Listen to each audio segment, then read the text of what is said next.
अफगानिस्तान में बंदूक के दम पर कब्जा करने वाला तालिबान धीरे धीरे अपना रंग दिखाने लगा है। जिस अमेरिका की शह पर तालिबान ताकतवर हुआ, वो अब उसी अमेरिका को आंखें दिखा रहा है। आपको याद होगा कि कुछ दिन पहले तालिबान ने धमकी दी थी कि अगर 31 अगस्त तक अमेरिका काबुल से नहीं गया तो इसका अंजाम बुरा होगा। लेकिन तालिबान ने अब ऐसी बात कही है जिसे सुन अमेरिका के एक एक नागरिक का खून खौल जाएगा। तालिबान ने कहा कि इस बात के कोई सबूत नहीं है कि ओसामा बिन लादेन 9/11 के हमलों में शामिल था। आपको बता दें कि अगले ही महीने 9/11 हमले की 20वीं बरसी है। बंदूकें हाथ में लेकर प्रेस कॉन्फ्रेंस करने वाला तालिबान वैसे तो रोजाना यही बोलता है कि वो बदल गया है, लेकिन अमेरिका के सबसे बड़े दुश्मन रहे आतंकी ओसामा बिन लादेन के पक्ष में अब तालिबान खुलकर आ गया है। 9/11 की बरसी से पहले ये अमेरिका के मुंह पर जोरदार तमाचा है। एनबीसी न्यूज को दिए गए एक इंटरव्यू में तालिबानी प्रवक्ता ज़बीउल्लाह मुजाहिद ने कहा कि इस जंग का कोई मतलब नहीं था। ज़बीउल्लाह ने आगे कहा कि इसे अमेरिकियों द्वारा युद्ध के बहाने के रूप में इस्तेमाल किया गया था। जब लादेन अमेरिकियों के लिए मुसीबत बना तो वह अफगानिस्तान में था, लेकिन उसका 9/11 के हमलों में शामिल होने का कोई सबूत नहीं था।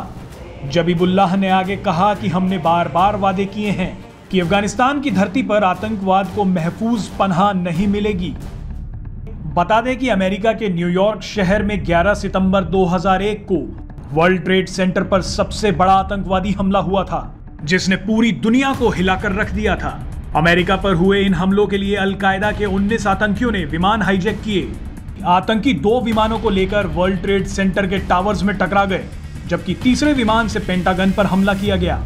इस हमले में अमेरिका का वर्ल्ड ट्रेड सेंटर पूरी तरह से तबाह हो गया, जिसमें करीब 3000 लोगों की मौत हुई और 6000 से ज्यादा लोग घायल हुए। इसके बाद अमेरिका ने इस हमले के मास्टरमाइंड ओसामा बिन लादेन को मारने के लिए एक ऑपरेशन चलाया। कई सालों की मेहनत के बाद 2 मई 2011 को अमेरिकी नौसेना के सील कमांडोज ने सिर्फ 9 मिनट के अंदर सील टीम ने लादेन को खोज निकाला और मार गिराया।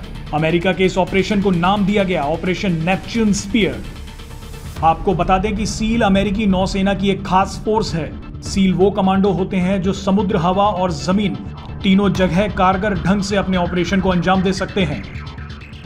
ओसामा बिन लादेन के एबटाबाद वाले कंपाउंड जैसा ही एक कंपाउंड अमेरिका में ट्रेनिंग के लिए बनाया गया था। वहीं सील कमांडोज को पूरी ट्रेनिंग दी गई।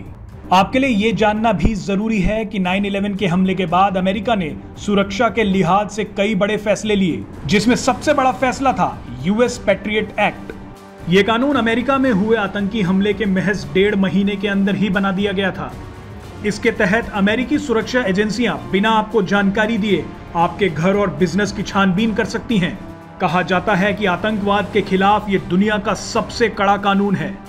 किसी अदालती आदेश के बिना FBI नेशनल सिक्योरिटी लेटर्स जारी कर सकती है।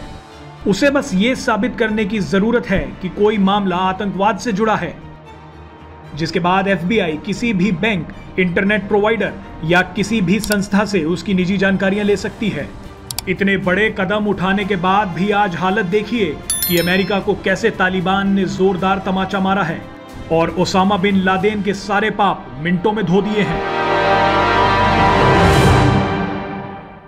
Presenting B News app available on Google Play and App Store. Download it now.